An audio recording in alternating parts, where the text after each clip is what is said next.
Well, hello Internet, and welcome to part 4 of my AngularJS tutorial. In this part of the tutorial, we're going to focus in 100% on AngularJS services, and services are basically objects that bundle together methods that serve a specific function. Now, Angular provides a ton of built-in services, which I'll cover in this tutorial, but it's also, as you'll see, very easy for us to make our own custom services. If you haven't watched any of my previous AngularJS tutorials, you absolutely have to, and I provide a link here so that you can definitely do that. Otherwise, you will be quite confused. And of course, all of the code is available as well as a transcript of this tutorial in the description underneath the video. So enough talking, let's get in and write some code.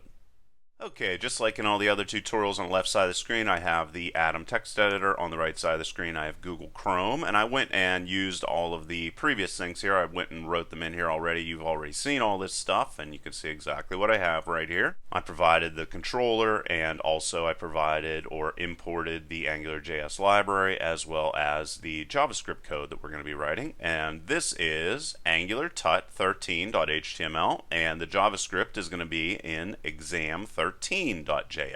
Okay, so we're over in exam13.js, and just make sure that all your code is exactly the same here. I'm going to be writing a lot of it, but I wanted to get a lot of this stuff up here so we didn't have to wait some time. Okay, so the first thing I'm going to do is create a simple service that's going to provide a method we can use in our controller, and of course we can also use services in directives as well as filters. And how we create this is we just come in here and go app13 and service, and let's call this hello service, and then we'll create our function here, close that off. And here I'm going to say this hello service. Now, services, unlike factories, as you're going to see here in a moment, don't return anything, but instead provide access to a single object that can be used by your entire application. So I'm going to create another function inside of here, and this is going to be the function we're going to be using. And I'll just keep this very simple. I'm just going to print some information out onto the console, and I'll call this hello service. And close that off. And now I'm going to create a factory that's going to create an object and then add a method to it and then return that object. Just so you can see both examples here. So again, app13, except in this situation, we're going to say factory, and I'm going to call this hello factory. And once again, create a function inside of here, create a factory object. And this can have any name. It doesn't have to be factory, of course. And also we're going to go hello factory. And here we'll create our function, and this guy's going to do exactly the same thing. It's going to come in and get our console, and just so we can see the difference, it's going to say hello factory instead. And then we can close that off, and of course remember to return that factory object. Now what we need to do is pass the service into our controller so that the controller will be able to access these services. So I'm going to go app13, create our controller, and I'll call this main controller, of course, because that's what I called it out in the HTML. We're going to create a function. Now, any services you're going to be using, you're going to have to pass inside of this function. So hello service and hello factory. Create that, close that off. And then to call these specific functions that we created here, we go hello service and hello service, which is the name of that function. And then likewise, we're going to do the same thing with hello factory, right like that. And if we save it and reload the screen over here, well, we're going to have to open up our console, so JavaScript console. And if we do, you can see down here, hello service prints out as well as hello factory. Okay, so there is an extremely simple example in regards to how to use services with AngularJS. And now I'm going to jump over and show you a whole bunch of built-in services. Okay, so now we're in AngularTut14.html and exam14.js, and all of this is exactly the same as it was previously, except down here I am going to import something called Angular Sanitize, and as you can see in this comment here, it's going to be used to allow HTML to avoid sanitation, and you're going to see exactly what that means here in a moment. It's basically going to allow us to print HTML out that the user inputs, which could be a security risk. We'll get into that in a second. So the very first service that's built into AngularJS I'm going to cover is window, and you're going to see this guy right here. What I'm going to do is I'm going to create an input, and it's going to be a text input. I'm going to go ng model, and you should know what all this stuff means. Basically just going to tie in all of our data here, and I'm going to call this username. Then I'm going to create a button, and add a click event to it. And whenever this is clicked, it's going to call a method we're going to create here in a second called greetUser, and we're going to pass in the username to that guy, and then we'll just give this the name of hello button like that. And that's all we're going to do there. Now let's jump over into the JavaScript. As you can see here, I have a whole bunch of services. These are the services that we're going to cover at this moment anyway. And we're going to be putting all this directly inside of our controller. And basically, the window service is going to provide an object that's going to represent the window object. Now we're going to go and create our function here for greetUser, like we just created over in the HTML, and it's going to receive a username. And one of the things you can do with window is go and open up an alert for it. So we're going to say hello username, and there you can see. And if we come in here and type in Derek, for example, and hit hello, it's going to pop up an alert that says hello Derek. So now let's jump over and take a look at location, which does a little bit more in regards to neat little things we can do here. And basically, location is a service that's going to provide access to the current URL and can be used for navigation within the document and a whole bunch of other different things. So what we're going to do here is I'm just going to type in URL. If we want to get our URL, I'm going to go current URL. I'm going to do a whole bunch of these different guys. Just throw a break statement inside of there. We can also get our protocol, and I'll just call this the protocol. We can get our host. Let's call this current host. We can get our port. Let's call that current port, just so I'll be able to remember it when I get over into the JavaScript. We can get our path, current path, search, current search, and I think that's good enough. So now let's jump over into the JavaScript. Once again, inside of our controller, we're going to be putting all this stuff inside of here.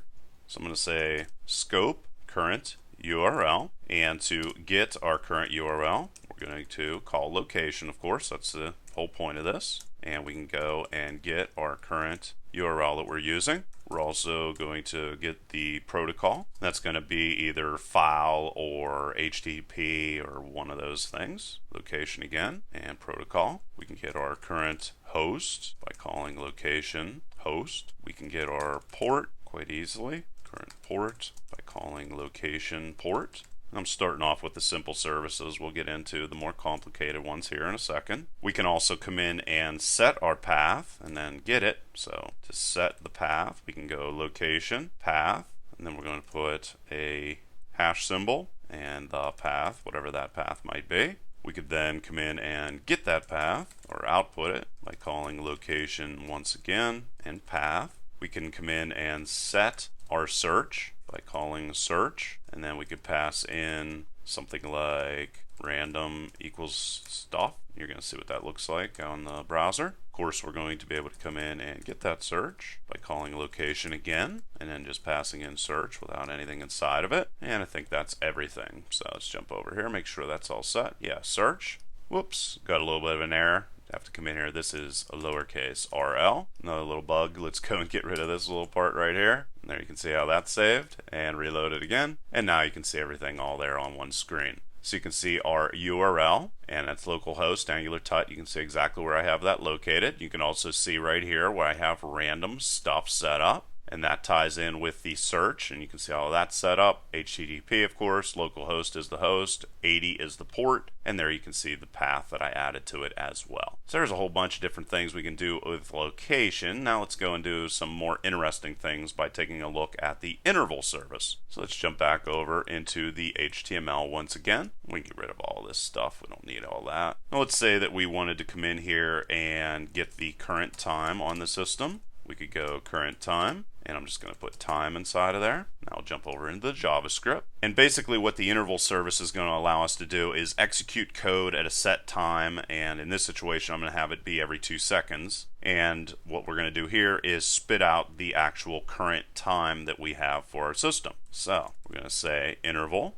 and then throw a function inside of it. And I'm going to go and create hour is equal to new date, and then if I want to get the current hour, I can just go get hours, and that's all I'm going to do for the hour. I'm also going to come in here and get the minutes. However, if you do not put in any leading zeros in your minutes, you are going to potentially get let's say it's 304, it's going to instead print 34. So we have to fix that. And what I'm going to do is I'm going to add a starting 0 and then slice the last 2 numbers off of our string. That's going to be my out of my head solution here.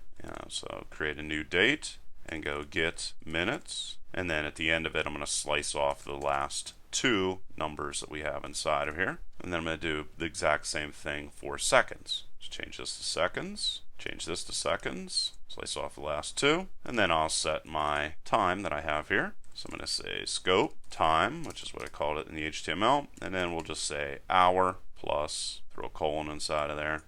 Let's go and take those spaces out of there. Minutes, and let's throw a colon inside of there, and seconds. And then what we're going to do next is we're going to say how often we want the interval to occur. So right inside of here, I'm going to put a comma, and I'm going to say that I want this to update every 2 seconds. Save that, reload it, current time, and you're going to see, there it is, pops up, 9:45, and you can see every 2 seconds it goes and updates. So that is how we use interval, and I just threw in a little bit of a neat example here so we can also play around with getting the current time. And next, I'm going to cover the log service, which is going to allow us to log messages to the console for debugging mainly. So let's come in here, and let's just create a label, and let's call this message. And I'm going to have input, so the user can input some information, and then we'll change the actual log message that we put inside of there. So I'm going to go ng model, and let's just keep it simple and just call it message, and let's close that off, and let's close off our label as well. And now I'm going to show you a whole bunch of different log messages you can have inside of here. So I'm going to have button, and whenever this is clicked on,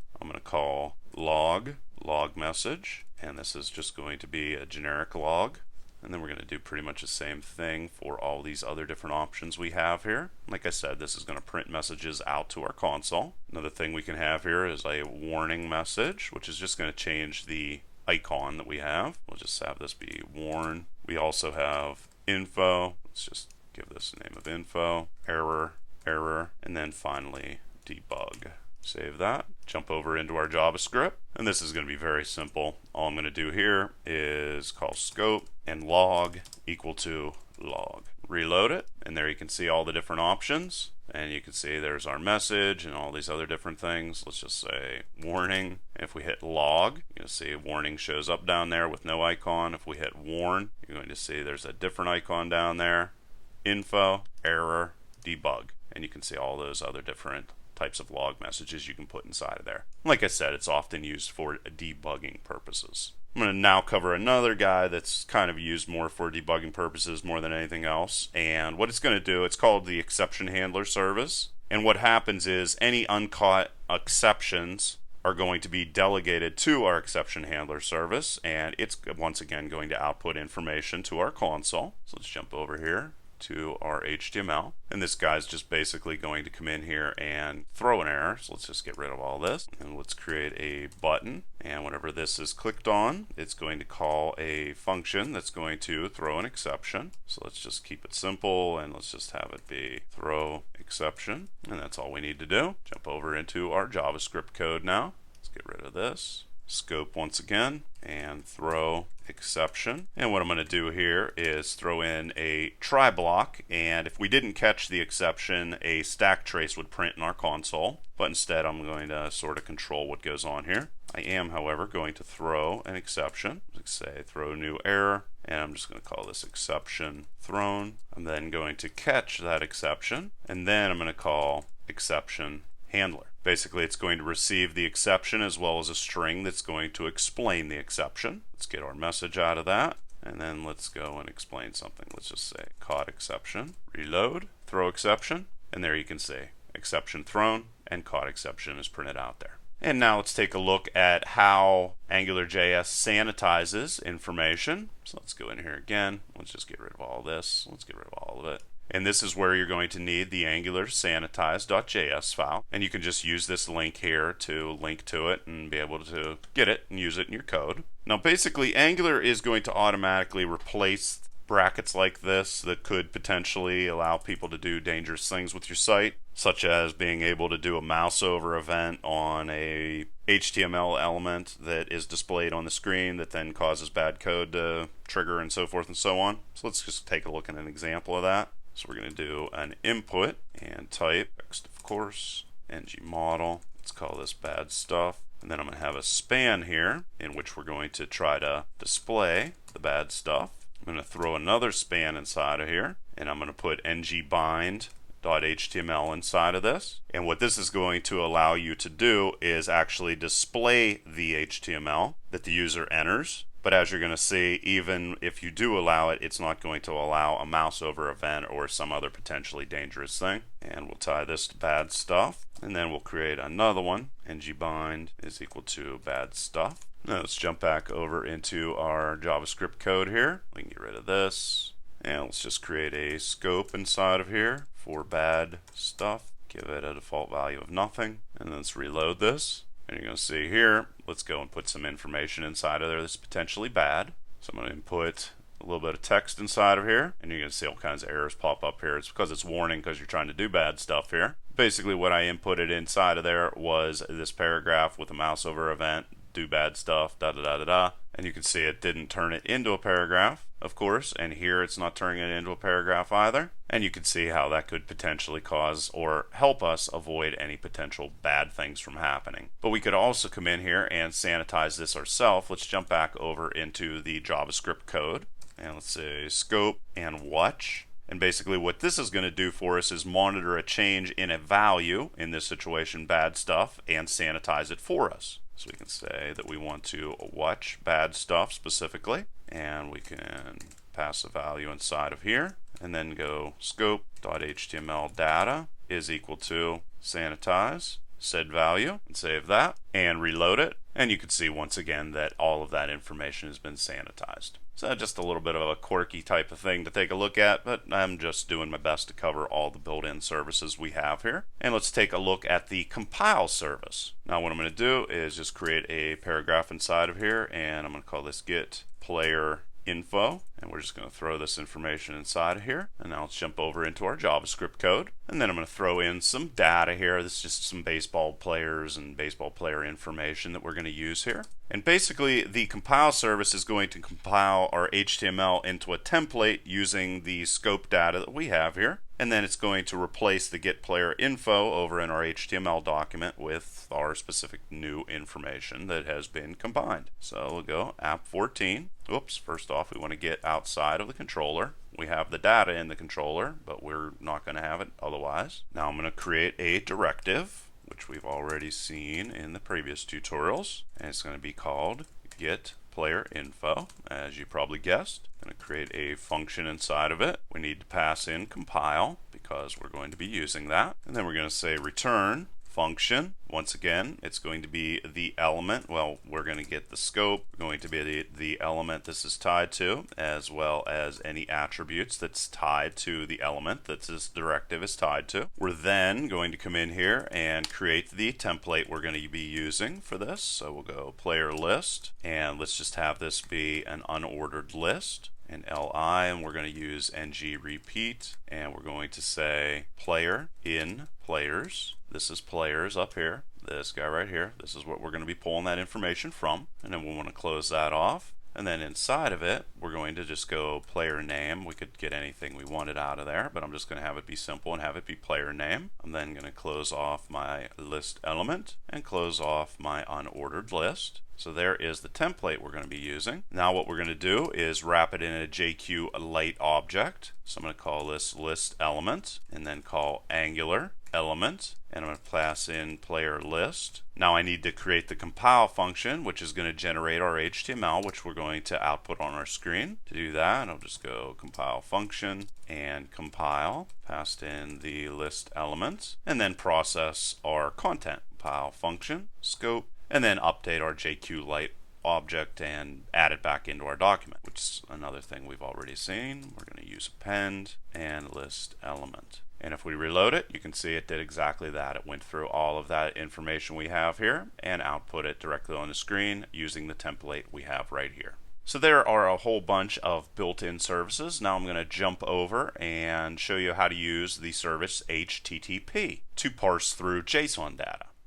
Now before I do that, I want to actually create some JSON data, and here you can see I went and took the baseball players and threw them inside of here, and you can pause the video and copy that down, or just go and get the code and copy and paste it in, and that is in playerdata.json. And just so you can see where that is located, that is down here in the main directory, not in the JavaScript directory that we have here. And over inside of our HTML, I'm going to go and put some stuff inside of here. First off, inside of our controller, I'm going to create a button and add a click event to it. And this is going to call a function called getData. And we might as well just give it the name of getData, like that. Then inside of here, I'm just going to display the raw JSON data. So I'm just going to call this players. Jump over into my JavaScript code inside of the controller. And I'm going to say scope getData. And create our function here, and I'm going to call the HTTP service, and this is how easy it is to get JSON data. I'm just going to type in the JSON file that we have here, and I'm going to say on success. I'm going to be able to call this function here, pass in our data inside of here, and then do some stuff with it. What I'm going to do is I'm just going to update our scope with the data that we were able to retrieve, and close that off. Reload, and there you can see get data, and if I click on it, you're going to see all that information was input directly into our HTML document. Now for the next example, you're going to want to go to Google, and you're going to want to download a Chrome extension, and it is called allow control allow origin extension, directly right like that. And you're going to want to get this guy, and you're going to want to add it on Chrome so that you're going to be able to do some things there. This is if you get the CORS error on your browser, which you most likely will, because you're developing this on a local host and you're pulling data from a website, so causes an error. And whenever you do install that extension, you're going to see this little guy right here pop up. So make sure you get that extension. But why don't I show you another example here with the current player information, just to make this a little bit more elaborate. Let's put our JSON data inside of a list. So we'll just go unordered list, and we'll say list item ng repeat is equal to players in player, or player in players. Close that off, and then we'll go player name plus hit player HR, which is home runs, and we'll say home runs. Close off that list item, close off that unordered list, and reload it, hit get data, and you can also see that it went and created that unordered list for us. Okay? Kind of neat. So now let's take another look. A long time ago, I created a translation application. It was an Android application. It's a web service, and we're going to be pulling information from that web service. So what I'm going to do here, once again, in the HTML file, let's just get rid of this. And I'm going to say translate. This is going to allow you to use my web service to pull in information. So, or do a translation. Poor translation, but whatever.